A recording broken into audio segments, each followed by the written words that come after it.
Hey, g'day guys, it's Kristen Harper here, and welcome to my Leadership Through a Crisis series of conversations with some of New Zealand's top business leaders. And today I have Mr. Mike Hutcheson, and really keen to get Mike's take on what's happening at the moment, and especially around the advertising and media industry. But Mike, if you could give me a wee bit of your background there. I mean, I know you've got extensive experience within the media and the advertising industry, and then we'll get into some questions there. Okay, yeah. Well, good to see you, Kristen. And yeah, and you're right. Most of my life I've spent in media of various forms, advertising, and in media. And my take on it now is that it's all changed and heading to fall over a cliff, because I think there are some big forces at work here that we didn't anticipate and didn't expect to come. Because most of my background has been in advertising, although now I'm actually an adjunct professor at AUT. I teach innovation and entrepreneurship. My big thing really is not so much advertising as creativity. I like to think about innovation and creativity. But I spent some time in both media, and I was for a while the director of Communicado, and I produced a couple of TV series. So my experience is quite broad. I want to think that one of the things that concerns me at the moment is the growth of social media and how much money social media has taken out of the ad market. On one hand, we've been bemoaning the fact that we've lost some good magazines, like with the withdrawal of Bauer from the market, The Listener, Women's Weekly. Whatever you say about the titles themselves, the fact is a voice has disappeared. And that's really gone to social media, because it's Google and Facebook and even lots of smaller players have sucked a lot of the advertising money out of the market. But that's gone into an unregulated and I think quite devious in some cases, and certainly not credible forms of media. We all kind of applauded the notion of social media. We thought it would be the democratization of news, the democratization of information. But in fact, it's become a platform for idiocy, for lies, confusion, misinformation, and not all, but there's a lot. And there's a lot of it. And funnily enough, Trump and his lunacy has actually made us wake up to this fact. He is the author of the word or the phrase fake news, and in fact, he's the worst perpetrator of it. And he understands this, and he understands the market. And I think it's sad, and I'm not mystified by it, because you can see how it occurs, because everyone wants their 10 minutes of fame or 15 minutes of fame, so they can make themselves famous by just saying anything on social media. So that's one thing, but it's sucked a lot of the advertising revenue out of the market, and it's gone overseas. It sucked it from our particular South Seas bubble, and I think that we should put a serious question mark over whether or not we should continue to allow that to happen. Not to minimise free speech, but to make sure that those who actually use those platforms, who own those platforms, who run those platforms, have some responsibility towards curating the information that comes on them. The live streaming, for example, of the Muslim murders in Christchurch, classic case in point. That should not be allowed to happen. Absolutely not. And I mean, you can bleat till your heart's content about freedom of speech and allowing that to happen. But I think that there's got to be some kind of regularization, because there's not. It's a continuum. There is total banning and total freedom, and society, because there are no absolutes in life. There are no totally rights and totally wrongs, and the people who believe that there are total just rights, a lot of grey area. Well, life is a grey area, and life is a grey area. If you talk to Christopher Hitchens, or not, you could talk to Christopher Hitchens anymore, but he was a great proponent of the notion that you've got to live in that grey zone. There are no absolutes. And as soon as we start believing that there is one way of doing stuff, and largely fueled by religion, there's an absolute way of doing stuff, then that's when you get conflict, and that's when you get wars. And so I think that we've got to have a reasonable society that allows some stuff, but it is controlled. So yeah, my beef is that too much of the market, too much of the revenue has gone out of that, and that's really jeopardized the quality of information that we get, and it's been happening gradually over the last 2 or 3 decades. So sorry, Mike, in your opinion, how do we? You're right. It is a really unregulated, especially around the Googles and the Facebooks. I guess as a country, how do we actually get around that, and how do we innovate with that? Because being who they are, it's pretty hard to, and with people, so many eyes on, Facebooks and all those different platforms. How do you get around that though? Well, that is the issue, but it hasn't even been debated yet. And so I'd like to open up the debate on that very thing.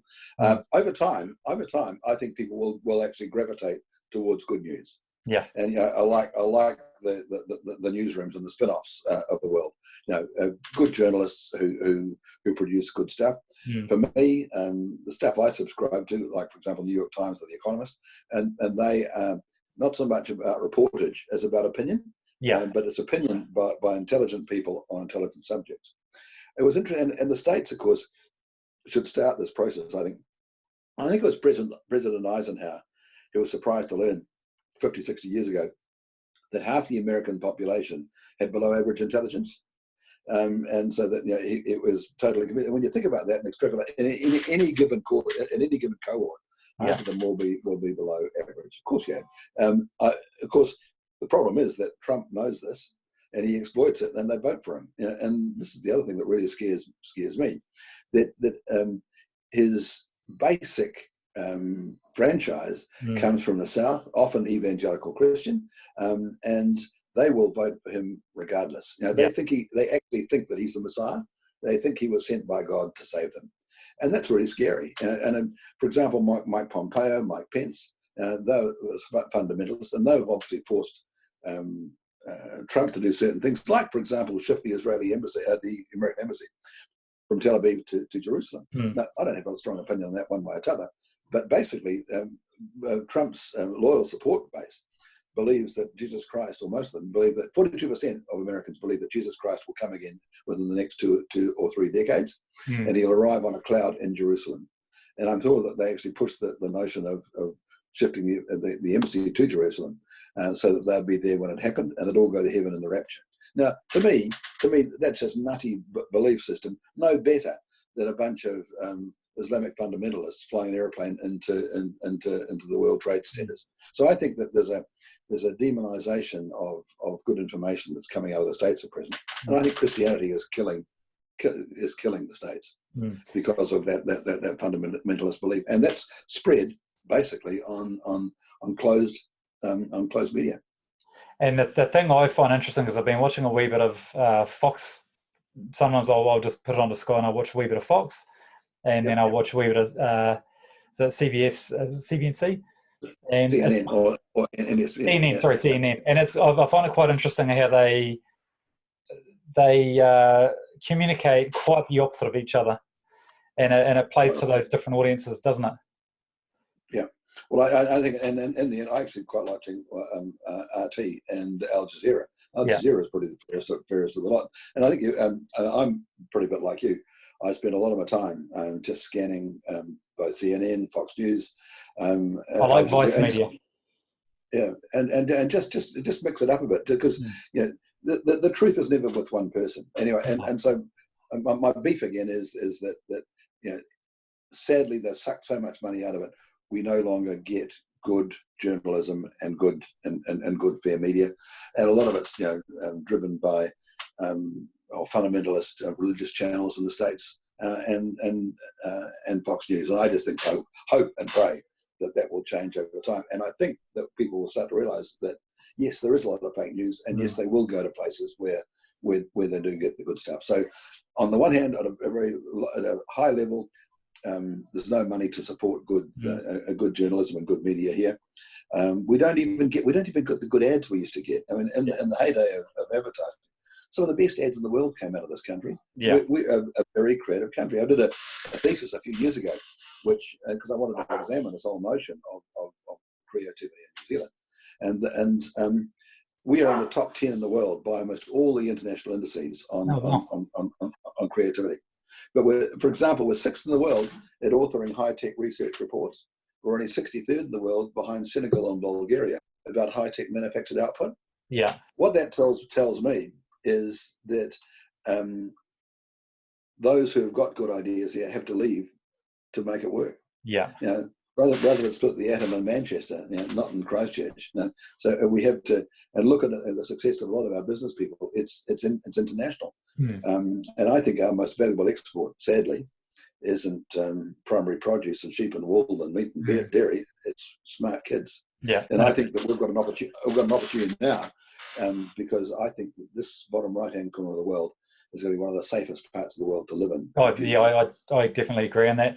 And so we're in week 3, nearly coming into week 4 now. How do you, I guess going back to before, how do we innovate and I guess get ourselves, get the economy going again and then get ourselves out of this, because things are looking pretty bloody bleak at the moment until we sort of come out of that? Yeah, well, I think there's 2 things. On a philosophical level, I think we've got to stop seeking the wrong things. I think there are already too many people in the world consuming too much stuff. The world is overpopulated. We're lucky to be living in a country that is pretty much self-sufficient in energy, apart from fossil fuels, but it could be in electricity, and we're self-sufficient in food. And I think that we've got to start thinking about, maybe as we used to, so having our own private little economy. It won't be a big economy. There won't be vast numbers of stuff that we can make. Manufacturing, won't be about huge volume, but it could be about quality. And the other thing I think that we can do is teach people how to live properly. I've been delighted in the last few weeks just to be able to walk through the domain, hear the songbirds I hadn't heard for a long, long time. Just look at the beauty of nature. My thing is writing and drawing anyway, and I love sketching. And I'm just more. It's like when you hear stories about someone who's suddenly gone deaf. All their other senses are suddenly heightened.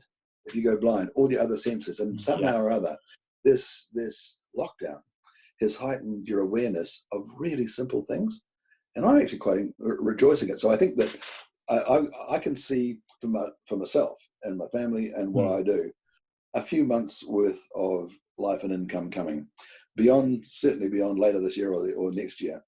I can't see a thing. I'm sure there will be, but I'm decided I'm going to reinvent myself, and I'm going to reinvent myself by encouraging people to look creatively at stuff and to teach people how to reinvent themselves. And I know in my own life I've reinvented myself a number of times, and I kind of know what to do now. And one of the things, and I reckon that the clues to us reinventing ourselves is already within us. And what I've done, for example, with my students now is I've built what I call a Mycopedia. The Mycopedia is all the things that I do. And I sat down and I got a big sheet of paper, and I put little boxes for all the things that I'm interested in philosophy, religion, geography, art, literature, sport, family, like everything I could think of, science, technology, philosophy. And I put these little boxes in. And under each of the little boxes, I put a whole of other little things in it about the things that I would, not necessarily I'm an expert in, because I'm an expert in bugger all, but the things I'm interested in. And if I was sitting at a dinner party talking to someone interesting, I could sustain a conversation and learn more about it. And I reckon that if we all did that, and we put down, rather than saying, "Oh, woe is me, what am I going to do?" the seeds of our future are already inside us, and we put them all down and think, "How can I connect some dots in here? How can I make this happen?" One of the things that I did years ago, I can't tell us a story, but my maternal great-great-grandfather was an early colonial architect. He went to Nelson. He was stone deaf, left London because he couldn't get much of a living in London with all the competition that was there. But he thought he'd come to a new colony and be the architect in Nelson or the Wakefield settlement. And some of his buildings are beautiful. That neo-Gothic stuff. Lots of the early churches in Nelson, cathedrals, and so on. And I used to go around sketching them because my own training was in fine arts, and so I sketched all these old buildings. And my wife said, "Why can't we have one of those houses?" And I said, "Well, they're all down by the gasworks now, because they're all built in the 1850s or 60s, whatever it is." She said, "Well, why can't we build one like it?" And I thought, good question. on the other side, my wife's family had a building company, and I was the director of it. I knew nothing about building, but I knew a bit about marketing because I'd been in advertising. And then I connected the dots. I looked at the houses my grandfather had built. I thought I can actually rebuild some of those. I knew a little bit about marketing, and I'd studied also a lot of early New Zealand history and architecture. My paternal great grandfather published the History of New Zealand by A.H. Reid, and the first book I ever got, well, long before I could read, was the History of New Zealand. So I knew about those things, and so I started a company. I joined the dots. I went from my building knowledge, and as I was a director of the firm, the designs and the sketches I'd done, and connecting marketing dots, I started a company called Replica Homes. And I went up and down the country setting up franchises. So I learned about franchising. And so all I did was join dots of knowledge I already had. And I reckon we can all do that.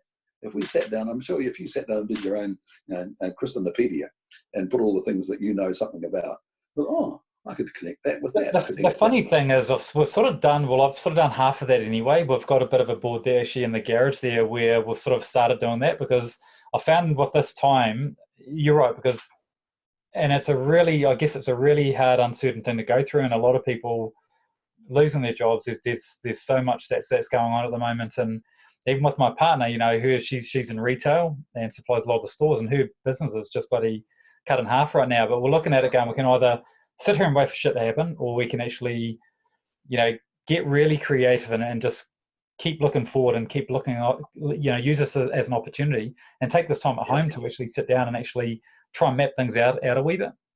And we've sort of started, we've tried to do that. And you're right before with what you're saying, just hearing the birds and all that. I think that everybody's a lot more present. Everybody's a lot more mindful, because everybody's just sort of taken a bit of a step back and a bit of a breath, because you've sort of been forced to. And it's a really, it's definitely a bloody interesting time.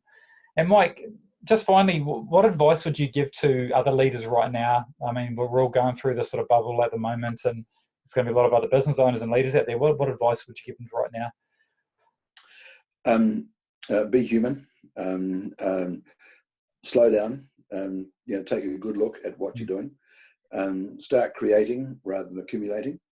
When you compare, for example, what we do every day with, for example, go to Bali, to Ubud, and see how happy everybody is there, just doing what they're doing. Love Ubud. Getting up in the morning, eating, singing, praying, enjoying themselves.